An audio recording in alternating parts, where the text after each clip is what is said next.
Shalom. First and foremost, I want to give all praises, honor, and glory to Yahweh, Bahasham, Yahweh Shai, Bahasham, Recha Kodash.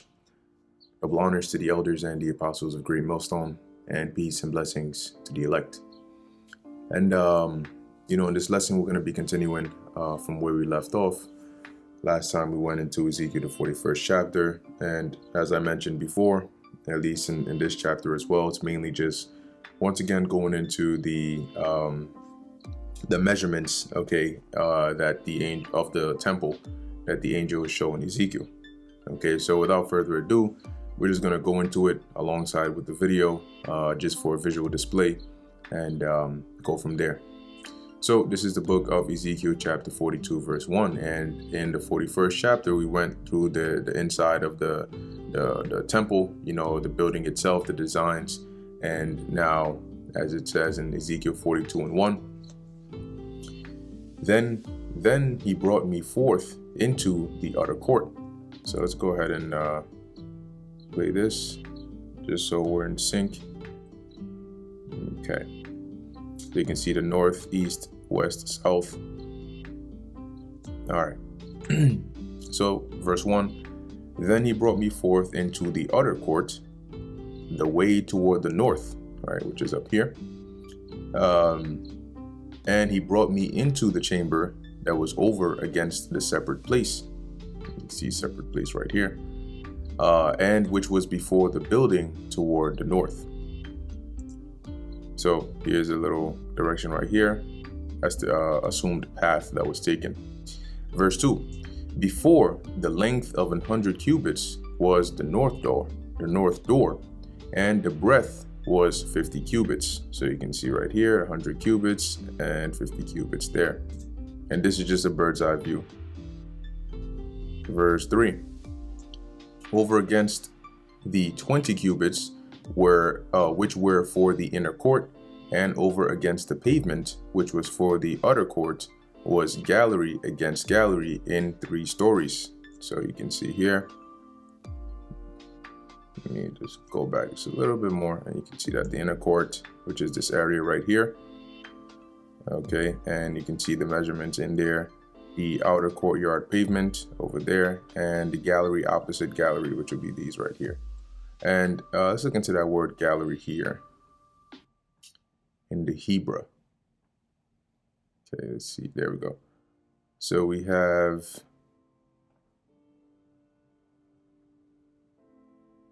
Athayak, which is, let's see what the Strong's info is. Where are we at? Let me actually just put in this. There we go. So it says a gallery or porch, and we all know what gallery is, right? Like a seating area. A ledge or offset in a building, gallery. Okay, so not too much on there. All right. Okay, so let's go back. Cool.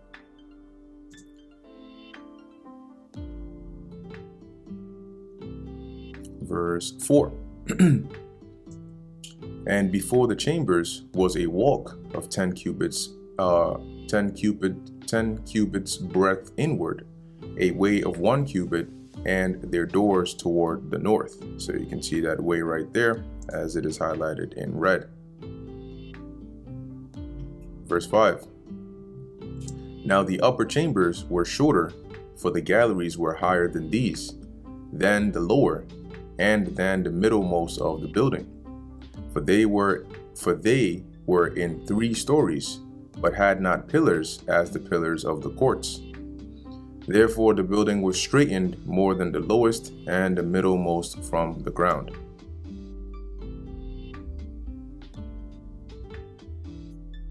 Verse 7. And the wall that was without over against the chambers, toward the utter court of the forepart of the chambers, the length thereof was 50 cubits. And you can just look on here. I've paused it for a while so you can look and do the correlation.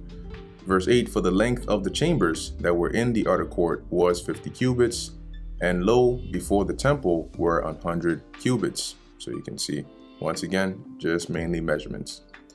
Verse 9, and from under these chambers was the entry on the east side, as one goeth into them from the utter court. Verse 10, the chambers were in the thickness of the wall of the court toward the east, over against the separate place, and over against the building. And the way before them was like the appearance of the chambers, which were toward the north, as long as they, and as broad as they. So the chambers on this side were pretty much symmetrical, or identical to the chambers on this side towards the north, in terms of length and breadth and all of that. And as broad as they, and all their goings out were both according to their fashions, and according to their doors. And according to the doors of the chambers that were toward the south was a door in the head of the way, even the way directly before the wall toward the east, as one entereth into them. Then said he unto me, the north chambers and the south chambers, which are before the separate place, they be holy chambers, where the priests that approach unto the Lord Yahweh shall eat the most holy things. Okay, so those chambers that we saw, that's for the priests where they eat the holy things. And like I said, you can read in the book of Leviticus, Deuteronomy, all of those. They go into the different sacrifices and which parts would go to the Lord, which parts would go to the priest, and so on and so forth. There shall they lay the most holy things, and the meat offering, and the sin offering, and the trespass offering, for the place is holy. Verse 14, when the priests enter therein, then shall they not go out of the holy place into the utter court, but there shall they lay their garments wherein they minister, for they are holy, and shall put on other garments, and shall approach to those things which are for the people. So going to show you how careful they had to be, right? And how specific the ordinances of the Lord are. To where, as it says, I'm gonna read it again, when the priests enter therein, so when they go into these holy chambers, they shall not go out of the holy place into the utter court, but there shall they lay their garments wherein they minister. Because remember, there are special garments that were made for the priests. And when it says minister, it means to serve, to do the ordinances, right? So there's special garments that they would wear to perform these ordinances. And when they go into the chamber, before they go out, they would change those garments, right? For they are holy, and shall put on other garments, and shall approach to those things which are for the people. So when it comes to the things that pertain to the people, then they're going to change their garments and deal with that. Verse 15.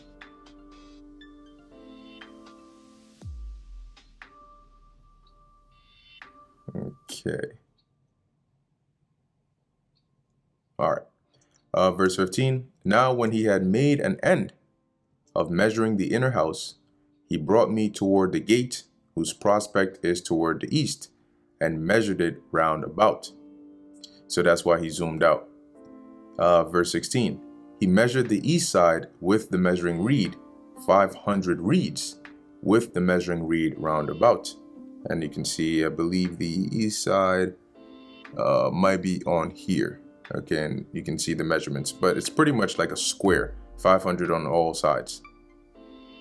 Verse 17, he measured the north side 500 reeds with the measuring reed round about. He measured the south side 500 reeds with the measuring reed. He measured he turned about to the west side and measured 500 reeds with the measuring reed. He measured it by the four sides. It had a wall round about, 500 reeds long and 500 broad, to make a separation between the sanctuary and the profane place. So you had this, the sanctuary, then you had the outline right there that would separate that from, as it says, the profane place, which is without. Okay. Now I believe actually with the temple there were you had the outer court, then the inner court, and then the temple itself. But there were actually certain areas that if you read it in the New Testament, or I think around that time, you could have like common folk within a certain area, but they couldn't go past a certain area, along with women as well. Okay, and then there was a certain area where only the priests were sort of allowed to, to go into, which you can look up the details on that as to the specifics of, which parts could people enter when it came to the temple, of the Lord. Okay, nevertheless, we're going to end it here. This is the end of Ezekiel, the 42nd chapter. And Lord, we'll pick up on the 43rd chapter next time. So with that, Lord willing, this is edifying to the elect. In closing, I want to give all praises, honor, and glory to Yahweh, Bahasham, Yahweh Shai, Bahasham, Rachak Kodash. And until next time, Shalom.